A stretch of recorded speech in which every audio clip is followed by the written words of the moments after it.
मुख्यमंत्री नायाब सिंह सैनी ने संत कबीर कुटीर में संत महापुरुष सम्मान एवं विचार प्रसार योजना के तहत मक्खन शाह लुबाना और बाबा लखी शाह बंजारा के राज्य स्तरीय जयंती समारोह में शिरकत की। मुख्यमंत्री ने बंजारा समाज के प्रतिनिधियों के 6 सूत्रीय मांगों को पूरा करने का भरोसा भी दिया। सीएम ने कहा कि पेहवा में मक्खन शाह लुबाना धर्मशाला के लिए दी गई जमीन से जुड़ी कार्रवाई तेजी से पूरी हो जाएगी और निर्माण के काम के लिए 31 लाख रुपए की राशि भी दी। इसके अलावा मुख्यमंत्री ने दतौली गांव में सामुदायिक केंद्र बनाने की घोषणा कर 31 लाख रुपए दिए। सीएम ने बाबा मक्खन शाह लुबाना के नाम पर किसी संस्थान का नाम रखे जाने का भी ऐलान किया। 6 ਮੰਗਾਂ ਦਾ ਮੰਗ ਪੱਤਰ ਦਿੱਤਾ ਹੈ।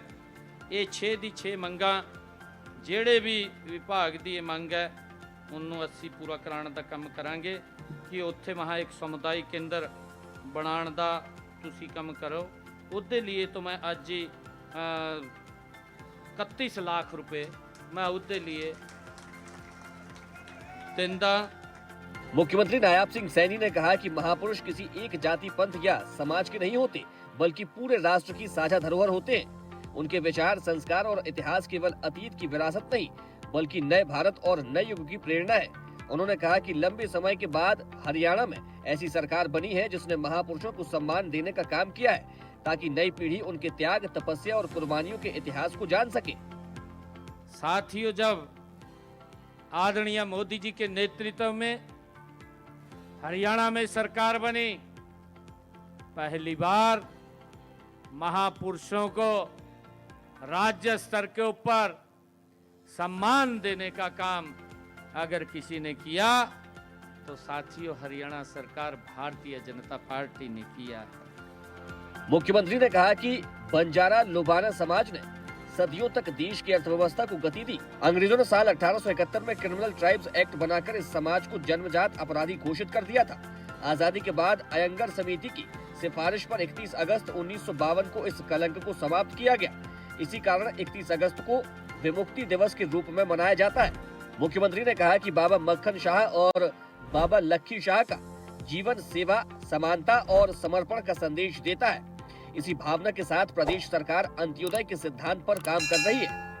मुख्यमंत्री ने कहा कि परिवार पहचान पत्र के माध्यम से हर परिवार को पहचान दी गई है।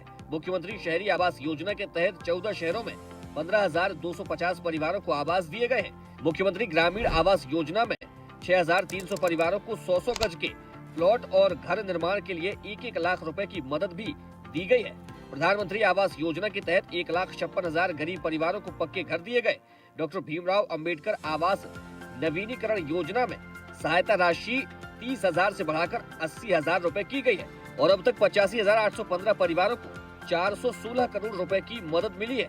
वहीं मुख्यमंत्री अंत्योदय परिवार उत्थान के तहत 55,000 से ज्यादा जरूरतमंदों को स्वरोजगार के लिए बैंक ऋण उपलब्ध कराया गया है। दीनदयाल उपाध्याय अंत्योदय परिवार सुरक्षा योजना से परिवार के कमाने वाले सदस्यों की मृत्यु होने पर 74,245 परिवारों को 2,800 करोड़ रुपए की सहायता दी गई। इसके अलावा 13,43,000 परिवारों को प्रतिमाह 500 रुपए में गैस सिलेंडर, विद्यार्थियों को 12वीं तक मुफ्त किताबें, वर्दी और स्टेशनरी उपलब्ध कराई जा रही है। प्रतियोगी परीक्षाओं की निःशुल्क कोचिंग के साथ साथ डॉक्टर अंबेडकर मेधावी छात्रवृत्ति योजना के तहत 8,000 से 12,000 रुपए तक की वार्षिक छात्रवृत्ति भी दी जा रही है। मुझे खुशी है कि साडी सरकार ने 1,60,000 मकान बना करके चाबियां सौंपण का काम ये साडी सरकार ने किया है। बच्चों के शिक्षा में पैसे की कमी बाधा न बने उदे लिए भी 12वीं तक मुफ्त शिक्षा, किताबें, वर्दी ते स्टेशनरी, प्रतियोगिता में मुफ्त कोचिंग और डॉक्टर अंबेडकर मेधावी छात्रवृत्ति योजना ते 8 ते 12,000 रुपए तक वार्षिक देने का काम भी साडी सरकार कर रही है। मुख्यमंत्री ने कहा कि प्रधानमंत्री नरेंद्र मोदी के नेतृत्व में देश का मान बढ़ा है। उन्होंने कहा कि आज पूरी दुनिया में भारत का नाम श्रद्धा से लिया जाता है। अमेरिका और रूस जैसे शक्तिशाली देश भी भारत को सम्मान से देखते हैं। हरियाणा डायरी।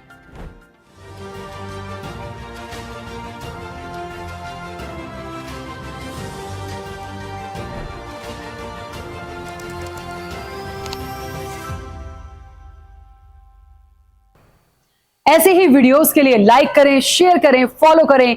YouTube पर जाकर सब्सक्राइब कर बेल आइकन दबाना ना भूलें और ताजा अपडेट्स के लिए स्वदेशलाइव.com पर जरूर जाएं।